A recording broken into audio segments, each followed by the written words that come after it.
Welcome to the Human Flourishing Project. I'm your host, Alex Epstein. The title of today's episode is How No News Leads to Good News. How No News Leads to Good News.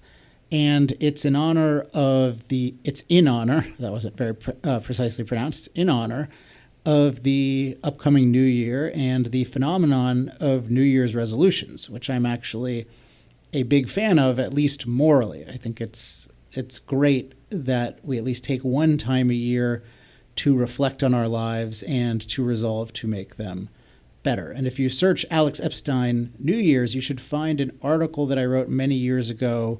I forget what the title is, but it's an op-ed piece on New Year's resolutions, and I still think that's pretty good.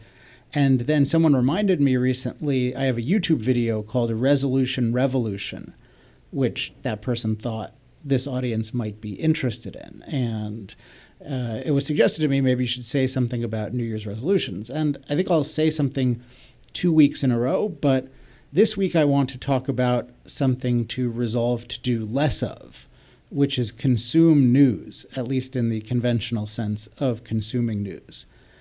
Now, one aspect of resolutions is they can be very, very difficult to keep for various reasons.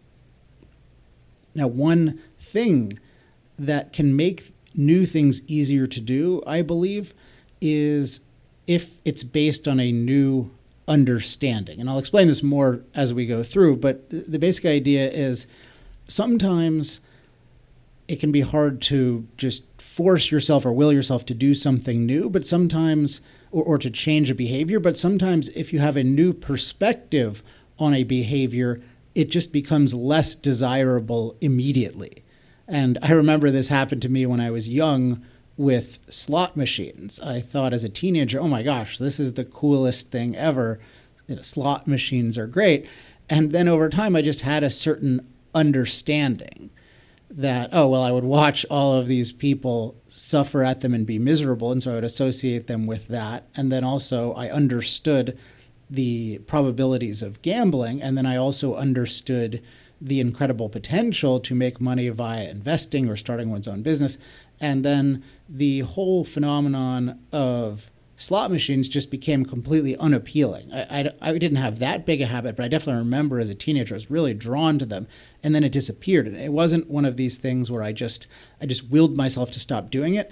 It's that I had a new understanding, and then the implications of the understanding made the habit flow naturally. So to some extent, if you agree with me today about news, I hope that you find a similar phenomenon, that having a new perspective on news may make you less, quote unquote, addicted to news, which I think many people feel.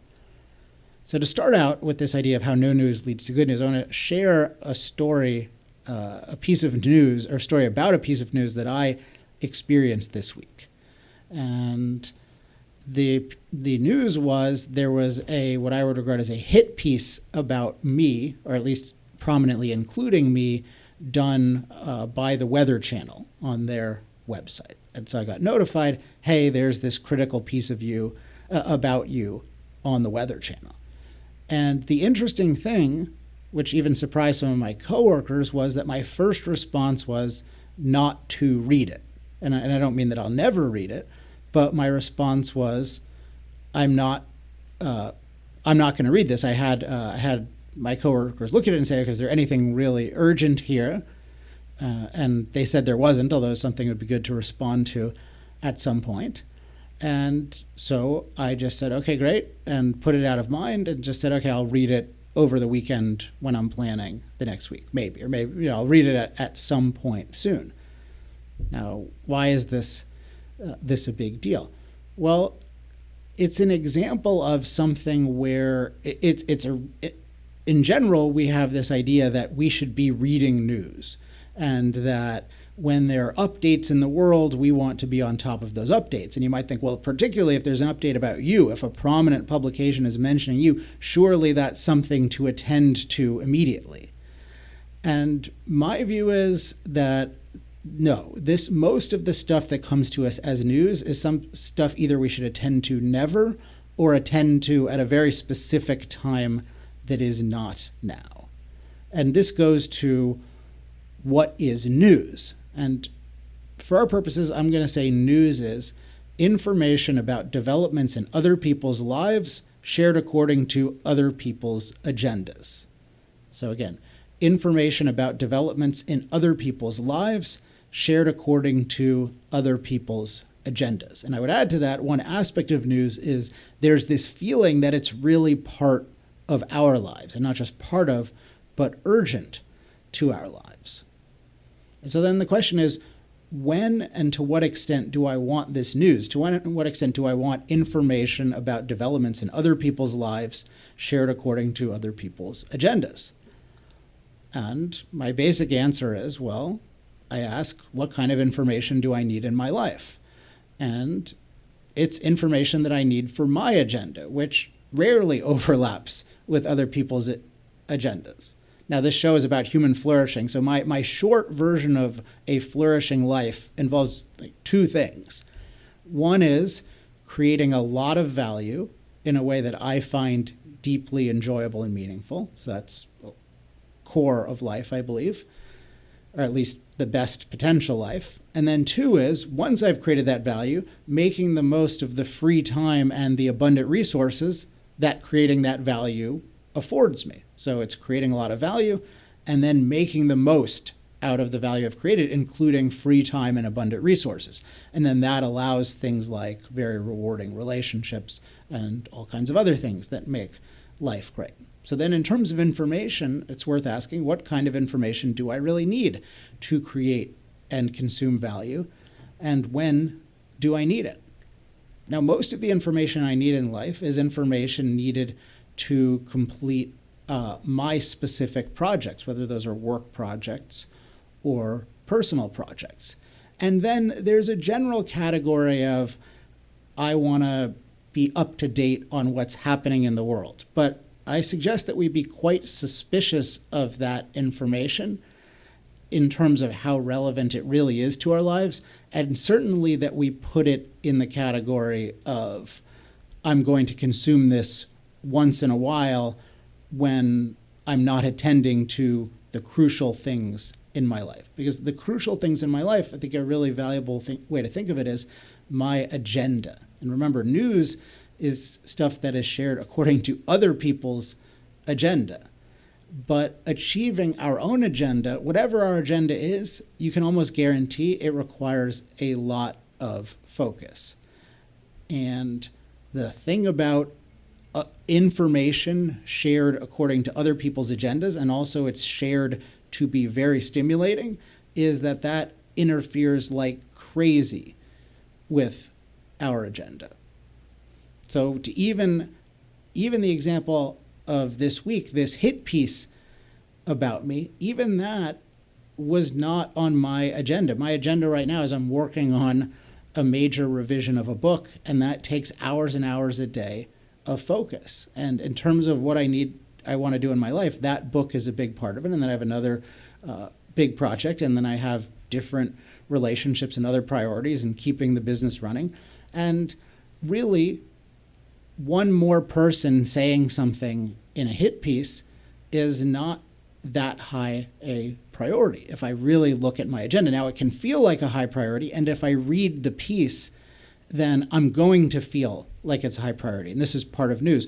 Once we consume it, it has this feeling of urgency, in part because we've chosen to make it urgent, and then just in part the way it's constructed is to elicit emotions and to quote unquote engage us. Now, I should say with this particular piece, I had a little bit of context about it. As I mentioned, I asked my coworkers to look at it and just to make sure there was nothing urgent. I also had an experience already with the quote unquote reporter, who's interestingly, humorously, his name is Joe McCarthy. So, which I think that person is probably over criticized in history anyway, but maybe this Joe McCarthy deserves more criticism. Anyway, the way he emailed me and asked questions and then kind of shifted on various things, I should say he said at first, I need to interview you. I can't send you written questions. It's against the policy. And I'm like, all right, well then. And then I didn't respond. And then he said, I'll send you written questions. Okay, great. So that was a great policy. And then most of the questions were just totally loaded questions. And then he asked me one substantive question, which I answered, and then he wrote a whole article about a video of mine, which he asked me nothing about and didn't ask me my opinion or to defend myself. So this is just a very kind of standard thing with reporters who are, I mean, they're not reporters. They have their own agenda, and that's fine. But if I were to read the piece in the middle of working on my book, I would be distracted by it. That would be almost avoidable, and I would be putting information in my brain that I would then have to process. And so I just really want to think about what information do I want in my brain at what time. Now, I'm already pretty extreme on the spectrum of not having any inclination to consume a lot of news most of the time, and I used to feel guilty about that because, like, why don't I want to be informed? But I would realize, yeah, there's this huge opportunity cost because I have my projects that I want to think about, and I need to do research on those, and I need time to mull those over. And why am I focused on all these things happening? And then once I think about the incentives of the news, they're trying to create urgency, which means they're trying to have as many negative things as possible and then make them feel relevant to my life. And thus, almost out of necessity, if I consume this, I'm going to be incredibly distracted by things that are very negative. And then on top of that, if to understand the world around me, reading updates on a daily basis, but just reading update on all these areas of life, but never going into them in depth, that is not a recipe for understanding. So for example, with nutrition, I don't want to read Men's Health magazine, which just has and that's even monthly, I think, or let alone one of these daily sites where every day they have to come up with something stimulating. That's a ridiculous thing. What I want to do is I want to learn to whatever extent is possible the most timeless information and then get periodic updates. And that's what I think of with every field. So to the extent I want to be informed, I don't want to read news and respond to it daily. I want to proactively try to find the best content and then get a general understanding of how the world works. And that itself is very hard, but consuming news is the opposite of a substitute. It just makes everything much, much worse. So the title of this episode is How No News Leads to Good News. So I've been talking about the negative of it, and I think you can broaden this to a lot of things. Email is in many ways a kind of news because it's information about other people shared according to their agenda. So the first thing is to just start having a very, very negative, even offensive view of news in terms of this is stuff that is really other people trying to get you to focus on things you shouldn't focus on. You really want to think of it, I believe, in a negative way, as in there's really an agenda there that is necessarily anti-you. And sometimes it's deliberate and often it's not, but in any case, that agenda is anti-you because you need a lot of time to create value and then a lot of time to enjoy the fruits of your creation, and all of that requires focus and it requires information in a completely different way than it's normally given. So stage one is just the obviously wrong and destructive information consumption. Then there's another stage, which is just thinking about, even within your own life, what is the news that you want to consume and when. So for example, if you have a business or the equivalent of that, or if you're involved in trying to build a social media following, which I think is often problematic anyway, but to the extent it's legitimate, or any kind of following, one kind of news that's a big temptation that's much more legitimate but still problematic is consuming news about market feedback. So how did I do in terms of sales? How many products did I sell in my Shopify store? How many likes did I get on a certain post? And those kinds of information are good to have, but they're almost always good to have at very sporadic intervals. One, because you can't know that much on a minute-by-minute basis. And then two, you can't glean that much from how many likes it got in the first 5 minutes or how many sales you got just today. So it's a distortion, but also it's just all-consuming. to have information about your performance minute by minute by minute, that is just completely distracting to focus. So I work a lot to think about what interval, even with relevant information, when do I want to consume it? So there's throwing a whole lot of things out in terms of not consuming it at all, and then with the things I do consume, when am I going to consume them? And it'd be interesting to know on the Facebook page, what kinds of news do you think that you can just stop consuming because you realize that it's destructive to your agenda? And then what news can you postpone or schedule so that it's actually constructive? So on the Facebook page, facebook.com/Human Flourishing Project, share your answers if you want. One more thought on how no news, or really very selective news, leads to good news is I like having the perspective that my life should be the main source of exciting news. My life should be the main source of exciting news. And if I deprive myself of all this super stimulating news, which I don't even find that stimulating anyway, but even insofar as it as some kinds can be, for me, sports news is much more stimulating than certainly political news. But I think it's good if I have this, if I ever have the feeling, you know what, not that much is going on in my life, let me go focus on other people's lives. And this can even happen in fiction. Now, fiction can be a great inspiration and can create good news in our lives, but it can also be an escape in a bad sense. In that, well, I really want to know what's happening to Mrs. Maisel, which that's a show that I like on Amazon. So I don't need to be too worried about if my own life is boring. And that's a big problem. So I think that it's just, even in consuming fiction, that has a news type quality to it. And it's just worth asking, is my life really interesting? Am I interested in the news in my life? And if not, then pause on that and suffer with that. And then think about, okay, how do I make this better? But when I talk about leads to good news, it's good news in our lives. It's thinking about next week, next month, next year, and thinking, wow, there's so much that's going on that's exciting. So everyone will have their different specific areas, but for me, it might be not just big projects, but hey, in jiu-jitsu, I'm getting information about learning certain jiu-jitsu positions, and that's going to enable me to have more fun and be more successful when I spar with other people. And that's a real piece of news in my life, and that's fundamentally different from some jiu-jitsu star had a really good week in jiu-jitsu. And at least that's one of the, I tend to find sports news much more compelling, as I said. So that can be something that I'll notice. Hey, why are you, Alex, consuming so much jiu-jitsu news, but then you're not focusing on your own jiu-jitsu? So that's in terms of my own resolutions and trying to reframe and reconceive my own news consumption. Sports news consumption for me is one of my big resolutions in terms of limiting that and then create more sports news in my own life. Another one for me is just really nailing down the delayed consumption of performance news, particularly sales information, because if that can be done, then I get to spend much more time on proactive things that actually lead to results versus just reacting to results delivered on a minute by minute or hour by hour, or even sometimes day by day can be too much basis.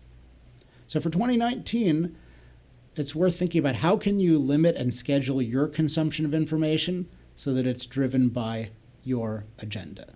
Now, next week, I'll talk again about New Year's resolutions from a more positive perspective, but if you can really have this perspective on news, if you can regard information about other people's lives shared according to their agendas, if you can regard that in a default negative way, it opens up so much positive. So I hope that was helpful. If you have any questions, comments, love mail, or hate mail, you can email me at alex@alexepstein.com. The Facebook page is facebook.com/Human Flourishing Project. And to get weekly updates about the show, go to humanflourishingproject.com and sign up for our email list. Hope that you have a great Christmas holiday and whatever. I think in Canada they have Boxing Day, or maybe that's in November. I shouldn't be improvising on that. I think Kwanzaa's coming up too. So, and for Seinfeld fans, happy Festivus. That show is definitely a great source of joy in my life. And if you haven't checked it out, check out season 9's episode, The Strike, so that you know what Festivus is all about. But don't let it interfere with your own agenda and with the great news that you're creating. All right, talk to everyone next week. Until then, I'm Alex Epstein. This has been the Human Flourishing Project.